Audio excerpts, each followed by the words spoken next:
নমস্কার, শ্যামল কুমার মিত্র, কনফেডারেশন। আমি গত 23 তারিখে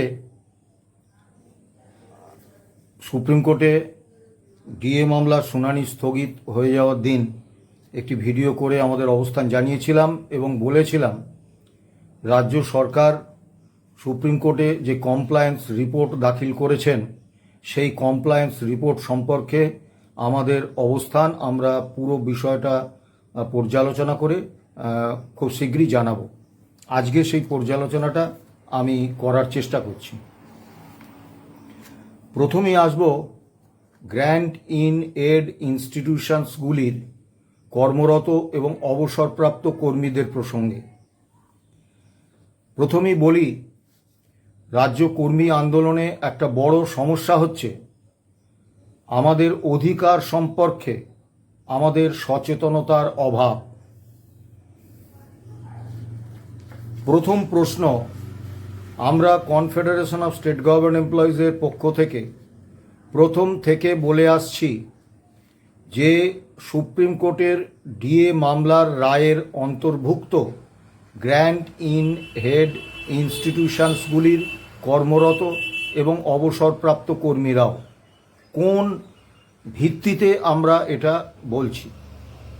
প্রথম কথা, আমরা 2016 সালে স্যাটে যে পিটিশন দাখিল করেছিলাম সেখানে অত্যন্ত স্পষ্টভাবে পঞ্চম রাজ্য বেতন কমিশনে যাদের বেতনক্রম সুপারিশ হয়েছে এবং রোপা 2009-এ যাদের বেতনক্রম সংশোধিত হয়ে কার্যকর হয়েছে তাদের জন্য আমরা মামলা করেছিলাম এবং সেই রোপা 2009-এ গ্র্যান্ট ইন এড ইনস্টিটিউশনসের কর্মীরাও অন্তর্ভুক্ত। এখন আপনারা যে কোনো নেতা সংগঠকের কথা সম্পূর্ণ বিশ্বাস করার আগে নিজেরা মিলিয়ে নেবেন। আমি আপনাদের রোপা 2009-এর 25 নম্বর পাতায় যেতে বলবো। সেখানে ফিনান্স ডিপার্টমেন্টের অডিট ব্রাঞ্চের একটি অর্ডার দেওয়া আছে। অর্ডারটির নম্বর হচ্ছে 1691F, ডেটেড 23শে ফেব্রুয়ারি 2009। সেই অর্ডারে কি বলা আছে, কারা কারা all India consumer price index মেনে বছরে দুবার ডিএ পাওয়ার যোগ্য বলে পূর্বতন অর্থমন্ত্রী ডক্টর অসীম দাশগুপ্ত রোপা 2009-এ সংস্থান রেখে গিয়েছিলেন, অর্থাৎ সরকারের পক্ষে একটা কনস্টিটিউশনাল কমিটমেন্ট করেছিলেন। যে কনস্টিটিউশনাল কমিটমেন্ট শাসক দলের পরিবর্তন হলেও সরকার কখনো অস্বীকার করতে পারে না এবং সেটা আইনিভাবে বলবৎযোগ্য। সেই অর্ডারের 1-এর বি অংশটা আমি আপনাদের পড়তে বলবো। সেখানে বলা আছে, teaching and non teaching employees of the government sponsored or aided educational institutions, training institutions of primary teacher, libraries, polytechnics and junior technical schools, non-teaching employees of non-government colleges sponsored or aided, employees of the municipalities, municipal corporations, notified area authorities, district primary school councils and panchayat bodies।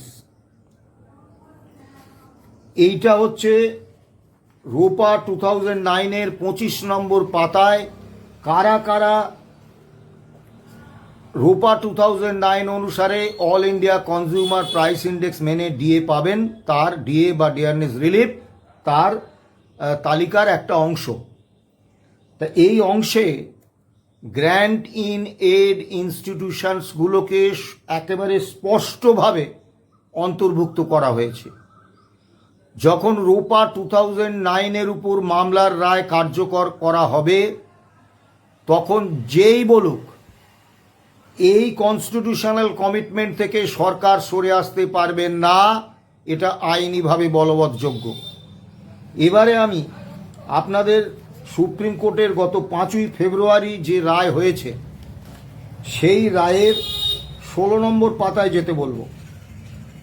16 নম্বর পাতার 14 নম্বর অনুচ্ছেদে দেখুন, overriding effect of rules, এই হেডে বলা হয়েছে দি provisions of this rules, যে রুলটা আমি বললাম সেটা শুদ্ধ, সেই রুলটা সহ, of these rules have effect notwithstanding anything to the contrary contained in any other rules, orders or notifications for the time being in force, and all such rules, orders and notifications including the West Bengal Service Rules Part 1 shall have effect subject to the provision of these rules.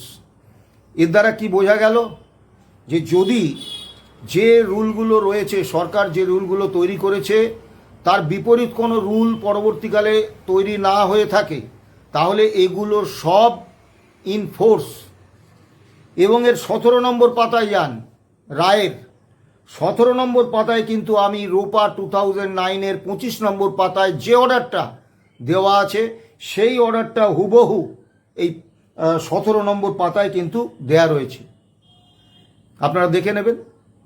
অর্থাৎ রোপা 2009 এবং supreme কোর্টের রায়ের 16 এবং 17 নম্বর পাতা আপনারা পড়লেই বুঝতে পারবেন যে মহামান্য সুপ্রিম কোর্টের রায় অনুসারে 8 থেকে 19 এআইসিপিআই মেনে বকেয়া ডিএ পাওয়াটা আপনাদের অধিকার। এরপরে আসুন, স্যাট, হাইকোর্ট এবং সুপ্রিম কোর্টে বহু গ্র্যান্ট ইন এড কর্মী বন্ধু তারা আমাদের বিভিন্ন ভিডিওর মন্তব্যে লেখেন যে আপনারা তো সুপ্রিম কোর্টে আমাদের কথা বলেননি। তারা আইনি বিষয়টা না জেনেই বলেন। দেখবেন সুপ্রিম কোর্টে সংগ্রামী যৌথ মঞ্চ মামলায় যুক্ত হতে পারেননি, কারণ মহামান্য সুপ্রিম কোর্ট বলেছেন we will not allow any intervention application but they may be allowed to argue and assist the court. অর্থাৎ এই মামলায় যুক্ত হওয়ার সুযোগ না দিলেও আদালত বান্ধব হিসেবে সংগ্রামী যৌথ মঞ্চকে মহামান্য সুপ্রিম কোর্ট অনুমোদন দিয়েছেন। সেই মঞ্চের যিনি আহ্বায়ক তিনি কিন্তু গ্র্যান্ট ইন এড ইনস্টিটিউশনের একজন মাননীয় শিক্ষক মশাই। তিনি তার যে এফিডেভিট ওখানে দিয়েছেন সেখানে নিশ্চয়ই এই তার পেশা হিসেবে মাননীয় শিক্ষক মশাই এটা তিনি নিশ্চয়ই লিখেছেন। অর্থাৎ সুপ্রিম কোর্টে ইতিমধ্যেই আদালত বান্ধব হিসেবে যে মঞ্চ অংশগ্রহণ করেছে সেখানে গ্র্যান্ট ইন এড ইনস্টিটিউশনের কর্মী রয়েছেন। দ্বিতীয় বিষয়, তাদের আইনজীবী শ্রদ্ধেয় গোপাল সুব্রমণিয়াম তিনি দুদিন তার মূল্যবান সাবমিশন রেখেছেন। তিনিও কিন্তু গ্র্যান্ট ইন এড ইনস্টিটিউশনের কর্মীদের কথা আলাদা করে উল্লেখ করেননি, সঠিকভাবেই করেননি। কারণ মামলাটা কে এর অন্তর্ভুক্ত সেটা নিয়ে নয়, সুপ্রিম কোর্টে মামলাটা হচ্ছে গত 2022 সালের 20 মে কলকাতা হাইকোর্ট যে রায় দিয়েছিলেন DA is a legally enforceable fundamental right of the employees, এবং তার প্রেক্ষিতে স্যাট যে রায় দিয়েছিলেন যে বছরে দুবার all India consumer price index মেনে বকেয়া ডিএ রোপা 2009-এর সরকারকে দিতে হবে। সেই দুটি অর্ডারের বিরুদ্ধে, সেই দুটি আদেশনামার বিরুদ্ধে তাকে চ্যালেঞ্জ করে সুপ্রিম কোর্টে মামলা করেছিলেন রাজ্য সরকার। অর্থাৎ রাজ্য সরকার সুপ্রিম কোর্টে পিটিশনার, সেখানে রাজ্য সরকারকে প্রমাণ করতে হবে যে এই যে দুটি অর্ডার স্যাট এবং হাইকোর্টের, সে দুটি অর্ডার আইনত সঠিক নয়, আইনত ভুল। এবং আমাদের রেসপন্ডেন্টদের কাজ হচ্ছে এটা যে আইনত ঠিক সেটা প্রমাণ করার প্রয়াস নেওয়া। এখানে কোনোভাবেই কারা কারা এর অন্তর্ভুক্ত এই নিয়ে সওয়াল জবাব করা যায় না। কিন্তু আমরা যখনই সুযোগ পেয়েছি, ইন্দু মালহোত্রার কমিটিতে আমাদের যখন ডাকা হয়েছে, আমরা 27 এপ্রিলের বৈঠকে অত্যন্ত সুনির্দিষ্টভাবে গ্র্যান্ট ইন এড ইনস্টিটিউশনের কর্মী, কর্মরত এবং অবসরপ্রাপ্ত কর্মীদের কথা বলেছি এবং এফিডেভিট দিয়ে সেটা নথিভুক্ত করিয়েছি। দ্বিতীয় বিষয়টা হচ্ছে, সুপ্রিম কোর্টে সরকার যখন 41,770 কোটি টাকার হিসেব দিয়েছিলেন, সেই সময়ে সরকার কিন্তু স্বীকার করে নিয়েছিলেন যে এই মামলার রায়ে অন্তর্ভুক্ত হচ্ছেন গ্র্যান্ট ইন এড ইনস্টিটিউশনসগুলির কর্মরত এবং অবসরপ্রাপ্ত কর্মীরা। কিভাবে? তারা যে হিসেব দিয়েছিলেন 41,770 কোটি টাকা, সেটা দুটি ভাগ করে দিয়েছিলেন। একটি কর্মরত এবং অবসরপ্রাপ্ত রাজ্য সরকারি কর্মচারীদের জন্য খরচ, আরেকটি গ্র্যান্ট ইন এড ইনস্টিটিউশনসগুলির কর্মরত এবং অবসরপ্রাপ্ত রাজ্য কর্মীদের হিসেব। মহামান্য সুপ্রিম কোর্ট কিন্তু এই হিসেবটা নথিভুক্ত করেছেন। মাননীয় বিচারপতিরা কখনো বলেননি যে আপনারা গ্র্যান্ট ইন এড ইনস্টিটিউশনের হিসেব দিয়েছেন কেন, এটাই মামলার অন্তর্ভুক্ত নয়। অর্থাৎ এই সুপ্রিম কোর্টের রায়ে একদম অবিতর্কিতভাবে, প্রশ্নাতীতভাবে এই গ্র্যান্ট ইন এড ইনস্টিটিউশনের কর্মরত এবং অবসরপ্রাপ্ত কর্মীরা এই রায়ের অন্তর্ভুক্ত এবং এই রায়ে তারা বকেয়া ডিএ পাবেন। এটা হচ্ছে আইনি বিষয়। এবারে আসুন, আমি গত 22 তারিখে একটি প্রখ্যাত ইউটিউব চ্যানেলে আমার ভাতৃপ্রতিম এক নেতার সাক্ষাৎকার শুনেছি।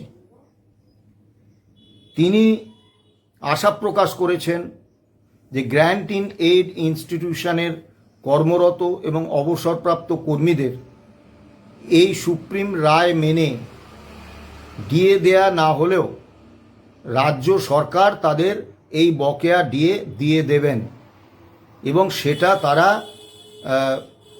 স্ট্যাটাস রিপোর্টে অন্তর্ভুক্ত করতে পেরেছেন। আমার মনে হয় বোঝার ক্ষেত্রে কোথাও ভুল হচ্ছে।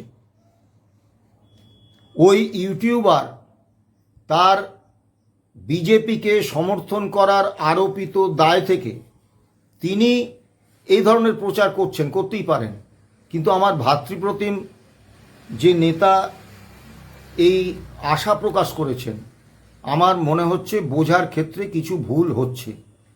আমি এই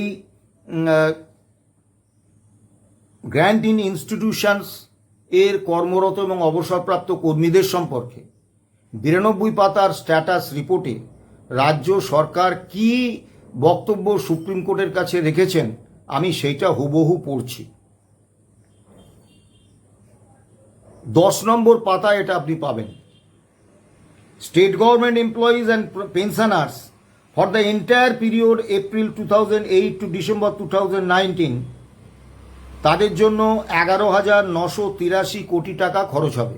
তারপরে লিখেছেন, the above estimated budget covers the state government employees and pensioners since the judgment of Honorable Supreme Court does not cover grant in aid institutions. This has also been deliberated in the meetings of Honorable Monitoring Committee. However, as the GIA institutions are not covered under the ambit of the Honorable Supreme Court judgment, the state government of its own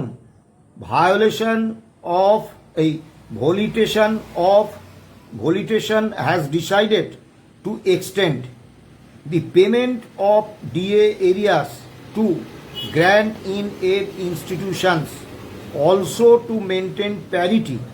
Notification number 998/F bracket দিয়ে P2 dated 13/03/2026 therefore grant in aid institutions may be kept out of the ambit of compliance judgment of honorable Supreme Court. ভালো করে এই শব্দ চয়নগুলো বোঝার চেষ্টা করুন। বলা হয়েছে however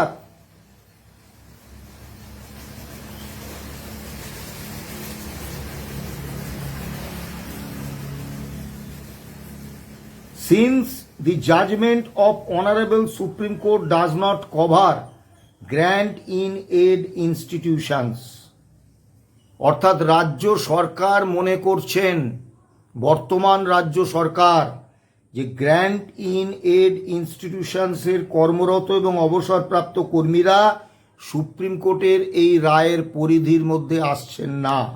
তারপরে দেখুন however as the, তার পরের লাইন হচ্ছে this has also been deliberated in the meeting of the honourable monitoring committee.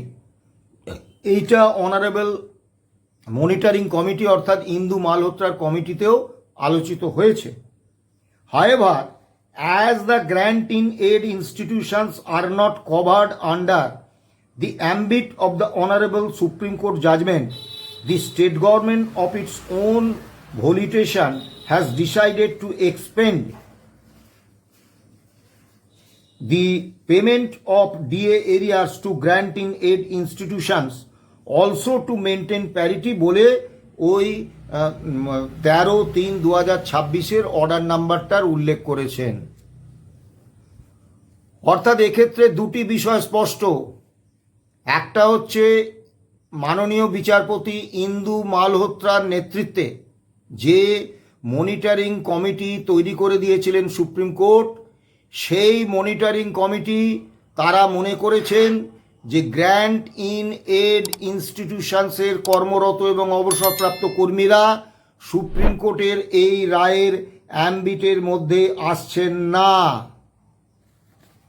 তারপরেও 13/3/2026 অর্থাৎ পূর্বতন শাসক দলের নেতৃত্বাধীন সরকারের সময়ে সরকার সরকারি কর্মচারীদের সঙ্গে অন্যান্য রাজ্য কর্মীদের সমতা আনার লক্ষ্যে তারা ওই মালহোত্রা কমিটির নির্দেশ উপেক্ষা করে তাদের জন্য অর্থাৎ গ্র্যান্ট ইন এড ইনস্টিটিউশনসের কর্মরত এবং অবসরপ্রাপ্ত কর্মীদের এই সুপ্রিম কোর্টের রায় অনুসারে এই বকেয়া ডিএ এবং ডিয়ারনেস রিলিফ দেওয়ার জন্য এই 978 P2 13/3/2026 এই অর্ডার বার করেছিলেন। এর পরের লাইনটা দেখুন, এইটা বর্তমান রাজ্য সরকারের বক্তব্য। Therefore, grant in aid institutions may be kept out of the ambit of compliance of judgment of Honorable Supreme Court. এর মানেটা কি দাঁড়ালো? অর্থাৎ পূর্বতন শাসক দলের নেতৃত্বাধীন সরকার মনিটরিং কমিটির আপত্তি সত্ত্বেও গ্র্যান্ট ইন এড ইনস্টিটিউশনের কর্মরত এবং অবসরপ্রাপ্ত কর্মীদের 2008 থেকে 2019 পর্যন্ত বকেয়া ডিএ এআইসিপিআই অনুসারে দেওয়ার জন্য একটি সরকারি আদেশনামা প্রকাশ করেছিলেন। বর্তমান সরকার তারা অত্যন্ত সুস্পষ্টভাবে সুপ্রিম কোর্টে জানাচ্ছেন যে therefore grant in aid institutions may be kept out of the ambit of compliance of judgment of honorable Supreme Court, যে গ্র্যান্ট ইন এড ইনস্টিটিউশনসের কর্মরত এবং অবসরপ্রাপ্ত কর্মীদের এই সুপ্রিম কোর্টের রায়ের অ্যাম্বিটের বাইরে রাখার জন্য মানে রাখার সুপারিশ রাজ্য সরকার করেছে। আপনি এই পুরো যে বক্তব্য রাজ্য সরকারের, এখানে আপনি ভেবেচিন্তে বলুন, বর্তমান রাজ্য সরকার অত্যন্ত সুনির্দিষ্টভাবে পূর্বতন শাসক দল শাসিত রাজ্য সরকারের বিপরীতে গিয়ে সুপ্রিম কোর্টকে জানাচ্ছেন যে গ্র্যান্ট ইন এড ইনস্টিটিউশনের কর্মরত এবং অবসরপ্রাপ্ত কর্মীদের সুপ্রিম কোর্টের এই রায়ের অ্যাম্বিটের আওতার বাইরে রাখা হোক। বর্তমান সরকার কিন্তু এই 10 নম্বর পাতায় এই বক্তব্যে কোথাও গ্র্যান্ট ইন এড ইনস্টিটিউশনসের কর্মরত এবং অবসরপ্রাপ্ত কর্মীদের জন্য কোনো প্রতিশ্রুতি রাখেননি। এবারে আপনি বলুন, সত্যিই কি রাজ্য সরকার অন্তত এই কমপ্লায়েন্স রিপোর্ট অনুসারে গ্র্যান্ট ইন এড ইনস্টিটিউশনসের কর্মরত এবং অবসরপ্রাপ্ত কর্মীদের 2009 থেকে 2008 থেকে 2019 পর্যন্ত বকেয়া ডিএ দেওয়ার জন্য ন্যূনতম কোনো রকম কমিটমেন্ট করলেন? উল্টে তারা যেটা করলেন, সুপ্রিম কোর্টের রায়ের অ্যাম্বিটের বাইরে তাদের রাখার জন্য সুপ্রিম কোর্টে আবেদন করলেন। আপনারা যথেষ্ট সচেতন, শিক্ষিত মানুষ, আপনারা নিজেরা নিজেদের ব্যক্তিগত যে মেধা, ব্যক্তিগত যে বুদ্ধিবৃত্তি, ব্যক্তিগত যে বোঝার মানসিকতা, সেইখান থেকে নিরপেক্ষ আঙ্গিকে আপনারা বিচার করুন যে এই ক্ষেত্রে আমরা কি গ্র্যান্ট ইন এড ইনস্টিটিউশনসের কর্মরত এবং অবসরপ্রাপ্ত কর্মীদের জন্য ন্যূনতম কোনো প্রতিশ্রুতি পেয়েছি যার বলে আমরা বলতে পারি যে গ্র্যান্ট ইন এড ইনস্টিটিউশনসের কর্মরত এবং অবসরপ্রাপ্ত কর্মীরা অপেক্ষা করুন, রাজ্য সরকার দিয়ে দেবেন? এই প্রসঙ্গে আমাদের বক্তব্য অত্যন্ত স্পষ্ট। আমরা বিশ্বাস করি এবং আইনি পর্যালোচনায় আমরা জানি যে গ্র্যান্ট ইন এড ইনস্টিটিউশনসের কর্মরত এবং অবসরপ্রাপ্ত কর্মীরা এই ডিএ মামলার রায়ের অন্তর্ভুক্ত। 2008 থেকে 2019 পর্যন্ত বকেয়া ডিএ তাদের দিতে হবে। মহামান্য সুপ্রিম কোর্টে আমরা যেদিন মামলার দিন পড়বে সেদিন আমরা আমাদের আইনজীবীরা এই বিষয়টি উল্লেখ করবেন এবং আমি যে কথাগুলো বললাম এগুলো আইনজীবীদের কথা। সেই আইনজীবীরা এই সব যুক্তি সাজিয়ে গ্র্যান্ট ইন এড ইনস্টিটিউশনসের কর্মরত এবং অবসরপ্রাপ্ত কর্মীদের জন্য মহামান্য সুপ্রিম কোর্টে সওয়াল করবেন। কিন্তু আমি বিনীতভাবে সমস্ত অতীতে কি হয়েছে ভুলে যান। সমস্ত গ্র্যান্ট ইন এড ইনস্টিটিউশনসগুলির সমস্ত কর্মী সংগঠন, অবসরপ্রাপ্তদের সমস্ত সংগঠন, তাদের কাছে আবেদন করব, আপনারা দয়া করে সম্মিলিতভাবে সবাই মিলে আলোচনা করুন, আইনজীবীদের পরামর্শ নিন এবং আপনাদের কি করা উচিত সেটা আপনারা সম্মিলিতভাবে ঠিক করুন। কারণ এই সরকার গ্র্যান্ট ইন এড ইনস্টিটিউশনসের কর্মরত এবং অবসরপ্রাপ্ত কর্মীদের এই 2009 থেকে 2019 পর্যন্ত বকেয়া ডিএ দেবেন এরকম কোনো বক্তব্য এই 92 পাতার কমপ্লায়েন্স রিপোর্টে নেই। এবারে আমি অন্য কয়েকটা বিষয়ে যাব।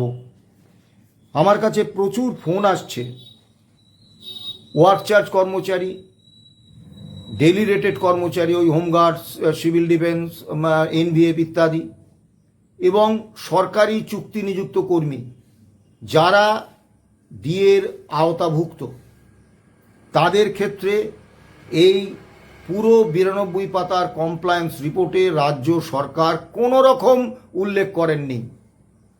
ফলে রাজ্য সরকার তাদের এই বকেয়া ডিএ দিতে চাইছেন না, এটাই কমপ্লায়েন্স রিপোর্ট থেকে স্পষ্ট। আপনাদের ভাগ্য নির্ধারণ করছে মহামান্য সুপ্রিম কোর্ট কি নির্দেশ দেন তার উপর। এবারে আসি, আপনারা 7 নম্বর পাতায় চলে যান ওই কমপ্লায়েন্স রিপোর্টে। সেখানে বলা হয়েছে, in connection with 4 representations made to the monitoring committee by different respondents during the period from April 2026 to June 2026, the state government has submitted detailed point-wise replies to the honourable monitoring committee. সেখানে অদ্ভুতভাবে মূল মামলাকারী সংগঠন, যে সংগঠনের নামে মামলাটার title confederation of state government employees and others versus state of West Bengal and others, তাদের যে বক্তব্য আমরা 27 এপ্রিল মালহোত্রা কমিটির সামনে আমি এবং আমাদের আইনজীবী ফিরদৌস শামীম আমরা বিস্তারিতভাবে উপস্থাপিত করেছিলাম, এপিটেপিট সহ সেই একই বক্তব্য আমরা মনিটরিং কমিটিতে দিয়েছিলাম, তার কোনো পয়েন্ট ওয়াইজ রিপ্লাই কিন্তু রাজ্য সরকার দিলেন না। কেন এই বৈষম্য? আপনি দুটো সংগঠনকে বেছে নিলেন পছন্দ মতো, তাদের পয়েন্ট ওয়াইজ সমস্ত রিপ্লাই দিলেন মনিটরিং কমিটিতে, কিন্তু মূল মামলাকারী সংগঠন confederation of state government employees এবং আরেকটি মামলার সঙ্গে রেসপন্ডেন্ট সংগঠন কর্মচারী পরিষদ, তাদেরকে আপনি কিন্তু তাদের বক্তব্যের পয়েন্ট ওয়াইজ রিপ্লাই দিলেন না। কেন? কারণটা আমরা জানি। আমরা সরাসরি মনিটরিং কমিটির বৈঠকে মনিটরিং কমিটির এখতিয়ারকে চ্যালেঞ্জ করেছি, রাজ্য সরকারের এখতিয়ারকে চ্যালেঞ্জ করেছি।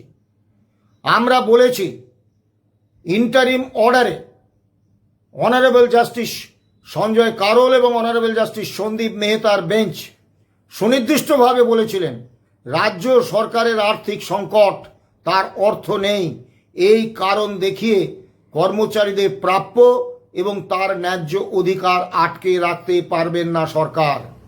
তারপরেও রাজ্য সরকারের আর্থিক অসঙ্গতির কথা বিবেচনা করে আপনারা এ বি সি গ্রুপের সরকারি কর্মচারীদের টাকা প্রভিডেন্ট ফান্ডে দিয়েছেন, যেটা সুপ্রিম কোর্টের রায়ের কোথাও নেই, এটা আপনার এখতিয়ারে নেই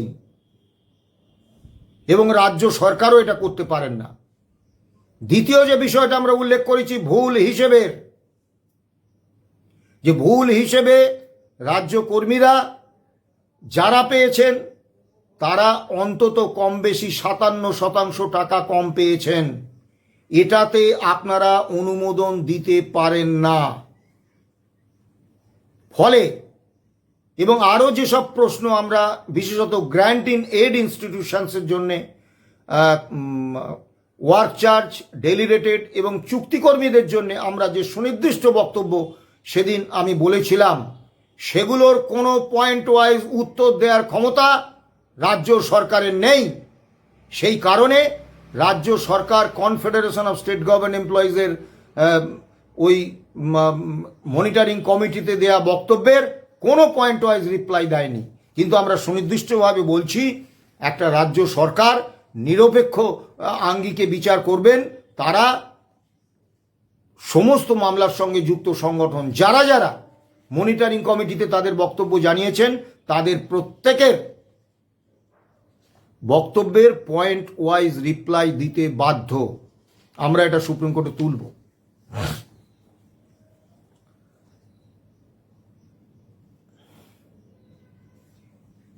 এবারে আসো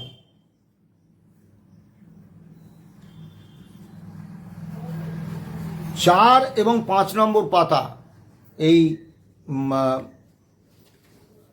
কমপ্লায়েন্স রিপোর্টের 4 নম্বর প্যারা, HRMS module was introduced in OSWBI-FMS with effect from 01/01/2016. No centralized computerized database prior to 1/1/16. Data exists in manual form in physical service books. Calculating accurate individual payments therefore requires the digitization of physical service books held by various custodians of service books, pension sanctioning authority, etc. to validate records. আমরা এই বক্তব্যের তীব্র বিরোধিতা করছি। আর কতকাল এই একই গল্প শুনিয়ে যাবেন রাজ্য সরকার?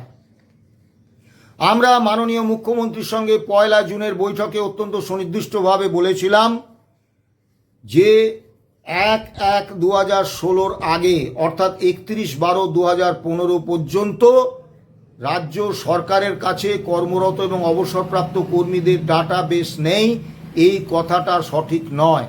কারণ তার আগে কোষা সিস্টেমে বেতন পেনশন হতো এবং তার ডাটাবেস যদি রাজ্য সরকার নষ্টও করে ফেলেন, টাটা কনসালটেন্সি সার্ভিসের কাছে সেই ডাটাবেস আছে, তারা তাদের কাছে নিলেই ডাটাবেস পেয়ে যাবেন। দ্বিতীয়ত, আমি যদি তর্কের খাতিরে ধরেও নিই যে সত্যিই ডাটাবেস টাটা কনসালটেন্সি সার্ভিসও দিতে পারেনি, তাহলেও প্রশ্ন থাকে। ইন্টারিম রায় হয়েছে জুন 2025, তখনই তো রাজ্য অর্থ দপ্তরের সর্বোচ্চ আধিকারিকরা জেনে গিয়েছিলেন যে এই ডাটাবেস তৈরি করতে হবে। আজকে 2022 সালের জুলাই মাসের 25 তারিখ, আজকে পর্যন্ত সেই একই গল্প চলবে। আর কতদিন এই গল্প বলে রাজ্য সরকার সুপ্রিম কোর্টকে বিভ্রান্ত করতে চাইবেন এবং কর্মচারী ও পেনশনারদের প্রাপ্যটা আটকে রাখতে চাইবেন?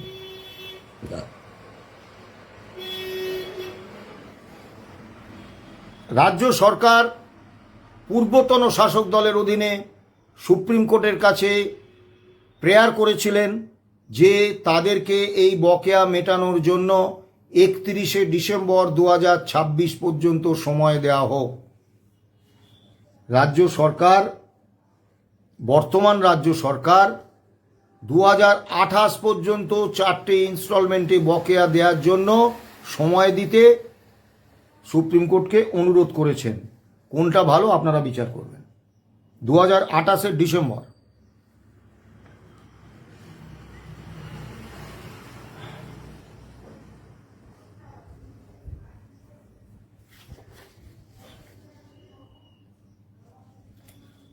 সবথেকে ভয়ঙ্কর বিষয় 19 নম্বর পাতায় দেখুন, Therefore, the determination of the total payment of DA, dearness relief areas, considering the FRBM limits and other aspects mentioned herein above, the extent of AICPI neutralization for the period 2008 to 2019 may kindly be considered to be 85% for the state of West Bengal.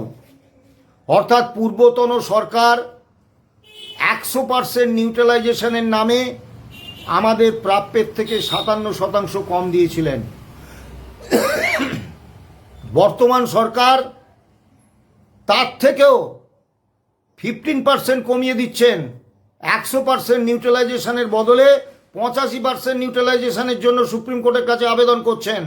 এবার আপনারা ভাবুন, আমাদের প্রাপ্যটা এতদিন পূর্বতন সরকারের নিয়মে 57% কম পাচ্ছিলাম, এবারে আরো কত বেশি পার্সেন্টেজে কম পাবো আপনারা হিসেব করে দেখুন।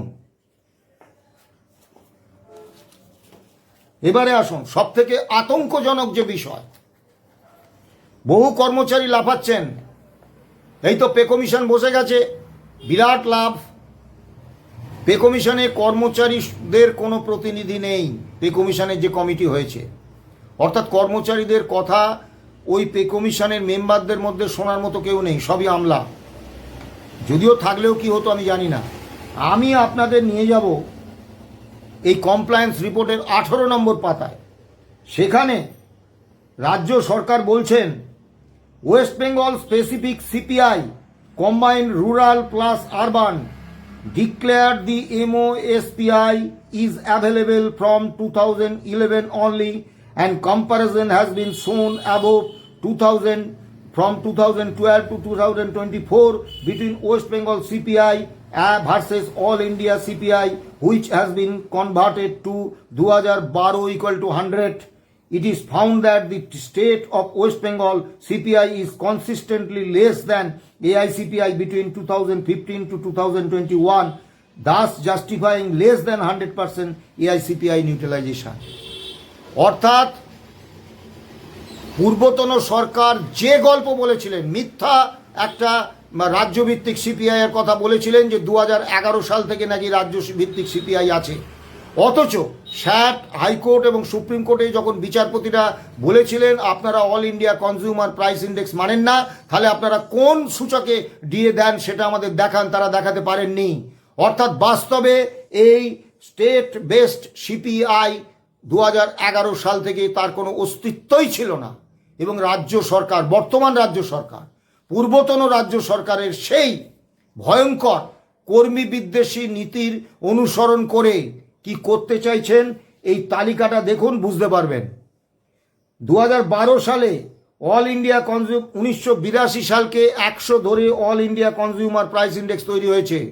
আর এই কল্পিত যে ওয়েস্ট বেঙ্গল সিপিআই এর কোনো অস্তিত্ব নেই, সেখানে 2012 সালকে 100 পয়েন্ট ধরা হয়েছে।